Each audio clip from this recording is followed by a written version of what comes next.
Tamil media பார்வையாளர்கள் வணக்கம். நம்ம இன்று சந்திக்க இருக்கும் சிறப்பு விருந்தினர் முனைவர் மஞ்சுளா அவர்கள். வணக்கம் மேம். வணக்கம் மேம். இப்போது தமிழக வெற்றி கழகத்தின் தலைவர் விஜய் அவர்கள் இந்த கட்சியின் சார்பாகவே 10 மற்றும் 12ஆம் வகுப்பு மாணவர்களுக்கு அதிக மதிப்பெண்கள் எடுத்த மாணவர்களுக்குலாம் பரிசுலாம் வழங்குறத நம்ம பார்த்தோம். இப்போ 2வது முறையாக, அதாவது பார்ட் 2 பார்ட் 1 அப்படிங்கிற மாதிரி இது பார்ட் 2. இப்போ இந்த பார்ட் 2ல் ஒரு விஷயம் நடந்திருக்கு. இது பார்ட் 1லேயே இவர் ஏன் பேசலை அப்படிங்கிற மாதிரியான ஒரு விஷயம் இருக்கும்போது, இப்போ நீட் குறித்து அவர் பேசியது பெரிதளவில் தமிழ்நாடு முழுக்கவே நிறைய அரசியல் கட்சி தலைவர்கள்லாம் பாராட்டு தெரிவிக்கிறதையும் பார்க்குறோம். இது நிறைய ஒரு விஷயம், நிறைய ஒரு எதிர்ப்பு தெரிவிக்கிறதும் பார்க்குறோம். இது நீட்டுக்கு எதிராக அவர் பேசியிருக்கக்கூடிய இந்த விஷயத்தை குறித்து உங்களுடைய பார்வை? அவர் இப்போ அந்த தமிழக வெற்றி கழகம் அப்படின்றது அரசியல் வாழ்க்கைக்குள்ள ஒரு சூடு பிடிக்க தொடங்கியிருக்கு. இது நாள் வரைக்கும் நம்ம இந்த புஸ்வானத்தில் நெருப்பை வச்சுட்டு அது வருமா வராதா அப்படின்னு சொல்லி பார்த்துட்டு இருக்கோம் இல்லையா? அந்த மாதிரி தான் இது வரைக்கும் இருந்தது. தமிழக வெற்றி கழகம் அப்படின்னு அறிவிச்சிட்டாரு, ஆனால் கொள்கைகள்னு பெருசாக ஒன்றும் இல்லை, ஊழலை எதிர்க்கிறதுக்காக வரப்போகிறோம் இப்படியெல்லாம் பேசிகிட்டு இருந்தவர் இப்போ நிஜமாவே இது வெடிக்குமா வெடிக்காதா அப்படின்னு பார்த்துட்டே இருந்தப்போ கூட, போன தடவை கூட நடந்த இந்த மாணவர்களுக்கான விழாவில், அவங்களுடைய பரிசளிப்பு விழாவில் நான் அரசியல் பேசலை அப்படின்னே சொல்லி தொடங்கினார். சரியா அவ்வளோதான், இது நமுத்து போன பட்டாசு அப்படின்னு நினச்சிட்டு இருந்தோம். ஆனால் திடீர்னு பார்த்தா சொன்ன மாதிரி பட்டாசு அப்படின்னு சொல்லி இன்றைக்கி வெடிக்க தொடங்கி இருக்கு. இது ரொம்ப ஒரு ஆரோக்கியமான சூழல். அப்போது அரசியல் வாழ்க்கைக்குள்ளே வந்துட்டோம் அப்படின்னா எது சரியான ஒரு ஸ்டாண்ட் அப்படின்றத எடுக்கணும். அதனால் நமக்கு பாதிப்பு வருமா, பின்னால் ஏதாவது ஒரு உள்குத்து நடக்குமா, இதையெல்லாம் யோசிக்காமல் ஆமாம் நான் இப்படி தான் இருப்பேன் அப்படின்னு ஒரு பட ரீதியாக அதிரடியாக வரக்கூடிய வசனத்தை போல் இன்றைக்கி வந்திருக்கு. இதை ரொம்பவே பல்வேறு தலைவர்களும் வரவேற்று பேசியிருக்கிறாங்க அப்படின்றத பார்க்குறோம். அதனால் நடிகர் விஜய் அவங்களுக்கு அரசியலை பற்றி தெரியாது, அதோட மக்களை பற்றி அவரெல்லாம் சிந்திக்கிறதே கிடையாது அப்படின்னு நினச்ச நமக்கெல்லாம் இன்றைக்கி இல்லை நான் வேற, எனக்கு இன்னொரு பேர் இருக்குது அப்படின்னு பாட்ஷாவில் சொல்கிற மாதிரி, நான் வெறும்னே நடிகர் மட்டும் கிடையாது, நான் தீவிரமான அரசியலுக்குள்ளே வர வேண்டிய ஆள் தான், அதற்கான வேலைகளை தான் நான் பார்த்துட்ருக்கிறேன். நம்மளே நிறைய நேரம் விமர்சனம் வச்சோம், இவர் தகுதியை ஏற்படுத்திக்கிட்டு வரப்போகிறாரா அல்லது அரசியலில் வந்ததுக்கு அப்புறமா தகுதியை உண்டாக்கிக்க போகிறாரா, அதை அவர் சொல்லணும் அப்படின்னு நம்ம நிறைய நேரம் பேசணும். அதனால் இப்போது இருக்கக்கூடிய சூழலை பார்க்கும்போது 2026 நான் அரசியலுக்கு வரப்போகிறேன். அப்போது என்னுடைய நிலைப்பாடு என்ன அப்படின்னு சொன்னால், நான் இந்த மாதிரி இருக்க போகிறேன் அப்படின்னு அவர் பேசி, அதாவது நீட்டுக்கு எதிராக அவர் பேசிய அந்த பேச்சு அப்படின்றது திராவிட கட்சிகளினுடைய குரலாக ஒலிக்குது அப்படின்னு பரவலாக பேசிக்கிட்டு இருக்கிறாங்க. அப்படின்னா அப்போ திராவிட கட்சிக்கு மட்டும்தான் சொந்தமா அப்படின்னு கேட்டால் இல்லை. ஏன்னா வட மாநிலங்களில் கூட நீட் வேண்டாம், நீட்டினுடைய குளறுபடிகள் முறைகேடுகள் எல்லாத்தையும் பார்த்த உடனே அது வேண்டாம் அப்படின்னு ரொம்ப பெரிய ஒரு போராட்டங்கள் நடந்துகிட்டு இருக்கு.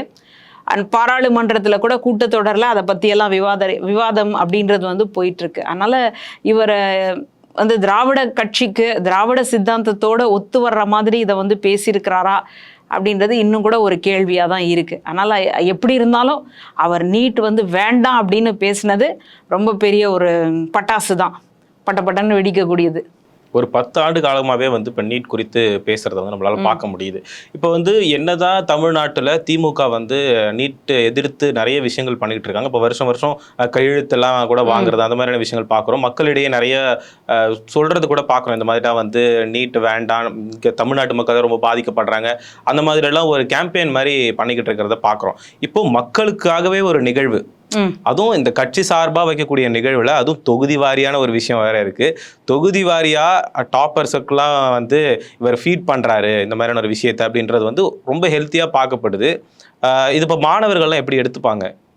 அவர் சொல்லக்கூடியதை மாணவர்களுக்கு கொண்டு போயிட்டாரு அப்படிங்கிற ஒரு விஷயம் இருக்கு. பொதுவாகவே நடிகர்கள் ஏதோ ஒரு கருத்தை சொல்கிறாங்க அப்படின்னா எல்லாருமே கூர்ந்து கவனிப்பாங்க, குறிப்பாக இளைஞர்கள், அதுலேயும் மாணவர்கள். அப்போ போன தடவை கூட பரிசளிப்பு விழாவின் பொழுது சே நோ டு ட்ரக்ஸ் அப்படின்னு சொல்லி போதைக்கு எதிரான ஒரு உறுதிமொழியை அந்த மாணவர்களை எடுக்க வச்சார். நம்மளை பொறுத்த வரைக்கும் நம்முடைய தமிழ் கலாச்சாரத்தில் ஏதாவது ஒரு புதிய விஷயத்தை கொண்டு வரணும், இல்லை மக்களுக்கு ஒரு வலியுறுத்தக்கூடிய ஒரு செய்திகளை கொடுக்கணும் அப்படின்னா நடிகர்களை வச்சு தான் கொடுக்க வருது நம்முடைய பழக்கம். அது படிக்கிறதாகட்டும், அல்லது நீங்கள் வாக்களிக்கணும் ஆகட்டும், அல்லது தடுப்பூசி போட்டதாகட்டும், இந்த மாதிரி முக்கியமான சமூக விழிப்புணர்வு சார்ந்த நிலைப்பாடுகளை நடிகர்களை வச்சு தான் பார்ப்போம்.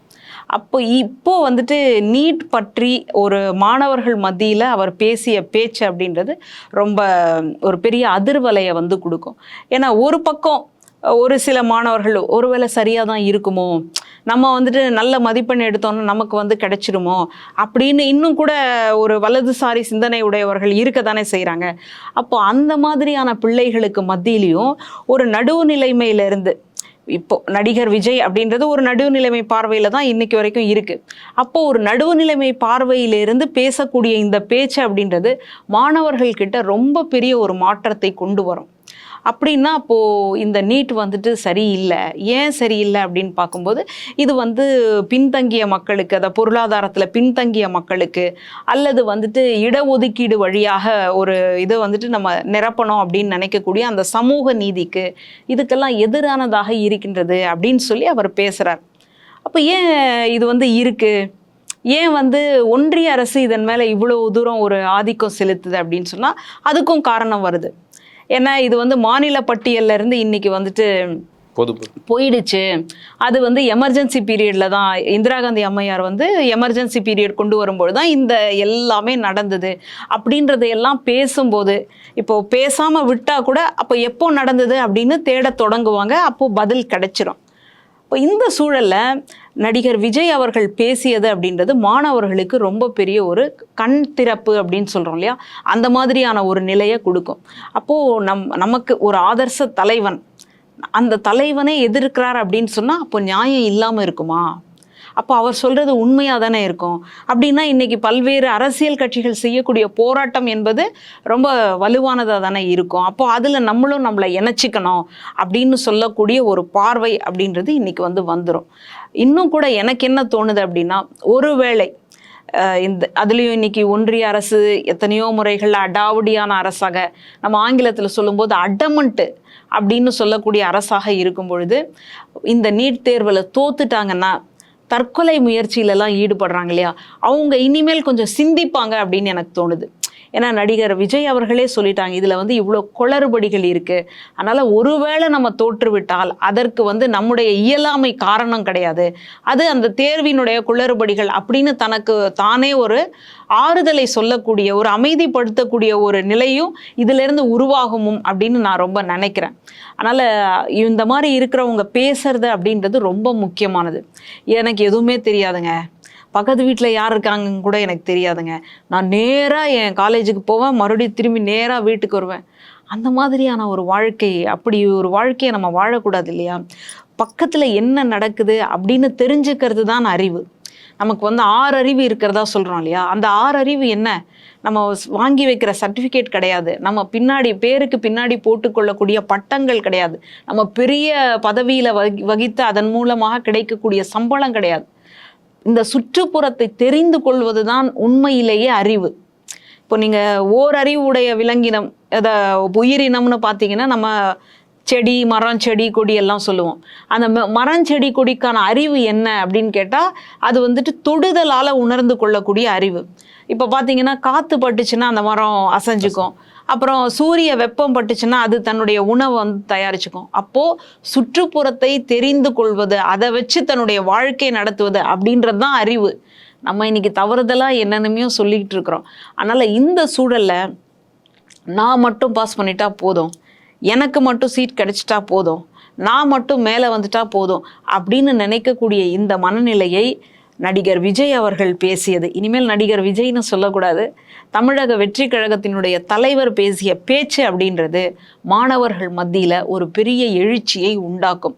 இதுவரைக்கும் அவர் பொதுவாக சரியாக அந்த பேரை பற்றி சொல்லாமல் பொதுவாக நான் வந்து பேசுகிறேங்க, நான் பொது ஆளுங்க, நான் நடுவு நிலைமை அப்படின்னு சொன்னதையெல்லாம் விட்டுட்டு இன்னைக்கு ஒரு ஃபோக்கஸ்டாக நான் என்ன சொல்ல வரேன்னா அப்படின்னு வந்துட்டு அந்த இது பகுதிக்குள்ளே சரியாக போய் விழற மாதிரி, இந்த அம்புகள் போடும்போது சரியாக அந்த புள்ளியில் போய் விழும் இல்லையா, அந்த மாதிரி இன்னைக்கு வந்து அவர் பேசியிருக்கிறது ரொம்ப பெரிய ஒரு மாற்றத்தை கொண்டு வரும் அப்படின்னு நான் நம்புகிறேன். இந்த இந்த பரிசு வழங்கும் விழா அப்படிங்கிறது வந்து பரிசு வழங்கும் விழாவை மட்டும் இல்லாம நிறைய விஷயங்கள் வந்து அதுக்குள்ள நடக்கிறத வந்து பாக்குறோம். இப்ப மாணவர்கள் பேசுறாங்க, மாணவர்களோட பெற்றோர்கள் பேசுறாங்க, உறவினர்கள்லாம் கூட வரவங்க, டீச்சர்ஸ், அந்த மாதிரி நிறைய விஷயங்கள் வந்து பேசும்பொழுது இப்போ நீங்க சொன்ன மாதிரியே வந்து அவர் எப்படி கரெக்டா பாயிண்ட் பண்ணி அம்ப விடுறாரு அப்படிங்கிற மாதிரி நான் ஒரு விஷயம் சொல்ல போறேன், நீங்களாம் எதிர்பார்த்திருப்பீங்க, நான் என்ன சொல்ல போறேன்னா எஸ் நீட் அப்படின்னு சொல்லி ஆரம்பிக்கிறாரு. அந்த விஷயம் நீட் குறித்து பேசுறாரு அப்படிங்கிறது வந்து கடந்த முறை அவர் ஏன் அது குறித்து வாய் திறக்கல அப்படிங்கிற ஒரு விஷயம் இருக்கு. கடந்த முறை அவங்க பேசும்பொழுது இப்போ போதையை பற்றி பேசும்போது திமுக அரசை வந்து இவரை ரொம்ப அட்டாக் பண்ணி பேசுகிற மாதிரியான ஒரு விஷயம் இருக்குது. இப்போ கள்ளக்குறிச்சி இஷ்யூ வந்து அவர் லிங்க் பண்ணுறாரு அப்படின்லாம் சொல்லியிருந்தாங்க. இப்போ வந்து திமுகவுக்கு வந்து நான் வந்து சப்போர்ட் பண்ணுறேன் அப்படிங்கிற மாதிரியான ஒரு விஷயத்த வந்து பேர் குறிப்பிட்டு ரொம்ப அழகாக அவர் வந்து சொன்னது வந்து இப்போ திமுகவினரால் வந்து ரொம்பவே பாராட்டுக்குரிய ஒரு நபராக மாறிட்டார் விஜய் அப்படிங்கிறதான் பார்க்க முடியுது. ஆனா இன்னும் ஒரு பார்வை என்ன அப்படின்னா, போன தடவை பரிசளிப்பின் பொழுது தீவிரமான அரசியல் பேசாதனால நிறைய பேர் வந்து ஒரு குற்றச்சாட்டை அதை பதிவு பண்ணோம். என்ன பெரிய விழா, போன வருஷம் கூட தான் நடத்தினாரு, இந்த வருஷம் நடத்துறாரு, இதுல என்ன பெரிய விழா இருக்கு, இதுல ஏன் எல்லாருடைய கவனம் வருது அப்படின்னு பேசினாங்க. அப்புறம் ஏன் அவர் வந்து நீட்டு பத்தி பேசல, ஏன் அதுக்கு வந்து அவர் வாயே திறக்கல? ஏன்னா அதிக மதிப்பெண் பெற்ற மாணவர்கள் கடைசியா எங்க போய் நிற்பாங்க அப்படின்னா மருத்துவ படிப்பு, அதுக்கு அடுத்தது பொறியாளர், அப்படி வந்து போவாங்க. அப்போ மருத்துவ படிப்பு படிக்கக்கூடிய மாணவர்கள் மத்தியில் அவர் நீட் பத்தி பேசல அப்படின்றது ரொம்ப பெரிய ஒரு ஏமாற்றமா இருக்கே அப்படின்னு ஒரு பேச்சு ஓடிட்டு இருந்தது. அப்போ இந்த மாதிரி பேசுனதுனால இன்னைக்கு பேசியிருக்காரா, அவங்களுடைய வாயை மூடணும் அப்படின்றதுக்காக இன்னைக்கு பேசியிருக்கிறாரா அப்படின்னு ஒரு சந்தேகம் வருது. இன்னொரு விஷயம் என்னன்னா, பாயிண்ட் எடுத்து கொடுத்துட்டாங்களா, நீங்க இதை பத்தி பேசிங்கன்னா இன்னும் பேசப்படுவீங்க நீங்க அப்படின்னு வேற ஒரு விஷயமும். அப்போ அவங்க அந்த கட்சிக்குள்ள இருக்கிறவங்க நல்ல ஃபீல்டு ஒர்க் பார்க்குறாங்க. போய் என்னென்ன நடக்குது, யார் யார் என்ன பேசுறாங்க, இதுக்கு வந்து நம்ம எப்படி ரியாக்ட் பண்ணா நம்ம மேல எப்படி கவனம் பெறுவோம் அப்படின்றத வந்து உட்கார்ந்து நல்லா இதுக்குன்னே உட்காந்து யோசிப்பாங்களோன்ற மாதிரி அப்படி ஒரு உணர்வும் வந்து தோணுது.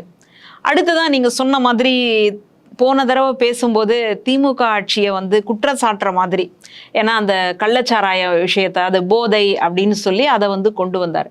அப்போ போதையை பத்தி பேசுறாரு அப்படின்னு சொன்னா இப்போ எல்லாருமே சமீபமாக திமுக ஆட்சியில தான் போதை வந்து மலிஞ்சு போச்சு அப்படின்னு சொல்றாங்க. ஆனா உண்மை என்னன்னா, இதுக்கு முன்னாடி அதிமுக ஆட்சியினுடைய ஒரு தொடர்ச்சியை தான் நம்ம வந்து இப்போ பார்க்குறோம்.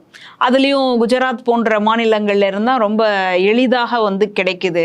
அதெல்லாம் கடல் புறமான ஒரு பகுதியில இருந்து ஈஸியாக வந்து நமக்கு கிடைக்குது. அப்போ கடல் வழியாக பயணம் செய்யக்கூடிய அந்த போக்குவரத்து யாருடைய கட்டுப்பாட்டில் இருக்குன்னா ஒன்றிய அரசினுடைய கட்டுப்பாட்டில் தான் இருக்கு. அப்போ எங்கேருந்து பிரச்சனை தொடங்குது அப்படின்றது ஒரு பக்கம். இந்த சூழல்ல பரவலாக தமிழ்நாட்டில் போதைக்கான பழக்க வழக்கம் அதிகமாக இருக்கிறதுக்கு காரணம் திமுக தான். திமுகனுடைய ஆட்சியில தான் வந்து நிர்வாக சீர்கேடு அப்படின்னு சொல்லி பரவலாக பேசக்கூடிய ஒரு சூழல்ல இவர் கள்ளச்சாராயத்தை பற்றியும் போதையை பற்றியும் பேசுகிறார். அப்படின்னா அப்போ மறைமுகமான ஒரு தாக்குதலை சொல்றாரா? அதே மாதிரி அவர் சொல்லும்போது சொல்றாரு, இதுக்கு ஒட்டு மொத்தமாக நான் அரசை மட்டும் காரணம் சொல்ல முடியாது, தனி நபர்களும் வந்து கொஞ்சம் கவனிச்சு நடந்துக்கணும் அப்படின்னு சொல்றாரு. அப்போ அங்கதான் தட்டுறாரு, ஆனா தட்டுற மாதிரியும் தெரியக்கூடாது அப்படின்றதுக்காக அந்த மாதிரி போயிட்டாரு.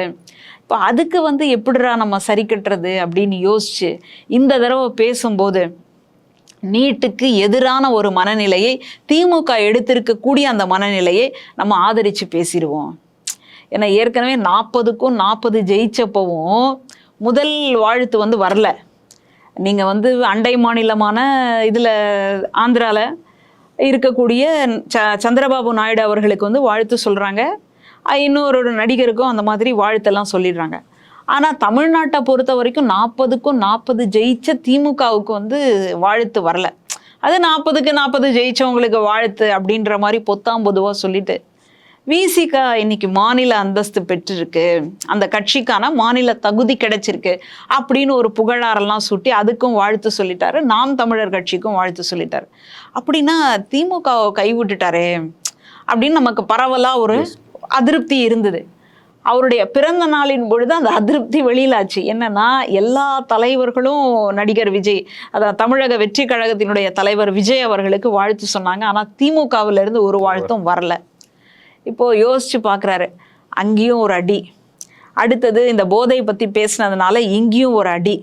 இப்போது தொடர்ச்சியாக அடி கொடுத்துக்கிட்டே இருக்கிறதுனால கொஞ்சம் சமன்படுத்துவோமோ அப்படின்றதுனால இந்த நீட் குறித்து திமுக எடுத்திருக்கக்கூடிய ஒரு நிலைப்பாடு என்பது ரொம்ப வரவேற்கத்தக்கது அப்படின்னு சொல்லி இன்னைக்கு பேசியிருக்காரா அப்படின்ற ஒரு பார்வையும் இதுக்குள்ள நமக்கு வந்து தொக்கி நிற்குது. ஏன்னா திமுகவை பொறுத்த வரைக்கும் இன்னைக்கு உண்ணாவிரத போராட்டம் எல்லாமே பண்ணிக்கிட்டு இருக்கிறாங்க.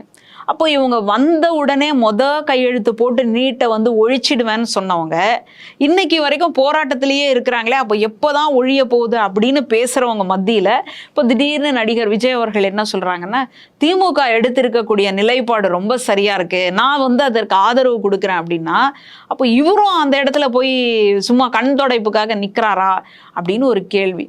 அப்போது இதை வந்துட்டு அரசியலாக பார்க்குறதா, அல்லது திமுகவின் மேலே அவருக்கு வந்து ஒரு அதிருப்தி இருந்தது, அந்த அதிருப்தியை வந்துட்டு சரி பண்ணுறதுக்காக இந்த மாதிரி ஒரு புகழ்ச்சியை வந்து சொல்கிறாரா, இப்படின்ற ரீதியிலையும் ஒரு கண்ணோட்டம் ஓடிக்கிட்டு தான் இருக்குது.